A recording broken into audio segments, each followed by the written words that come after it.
одоо хөдөлмөрч 8-аач амьдралаас одоо төрийн түвшээ сайд болтлоо. Одоо ингээд ерөнхийлөгчийн сонгуульд нэр дэвших энэ амжилтанд хүртэл одоо өөрийнхөө өч хөдөлмөрөөр зүтгэж яваа. Мөн одоо Монголын нэрийг дэлхийд дуурсгадах олон сайхан бүтээн байгуулалт одоо занжин болдог. Одоо цаашаа Майдар хот тэгээд одоо энэ спорт урлагийг дэмжиж яваа.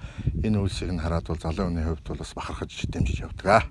Дармайгийн сайн бас үжиг Монголын төлөө их амжилт хийх Атманы батны ирж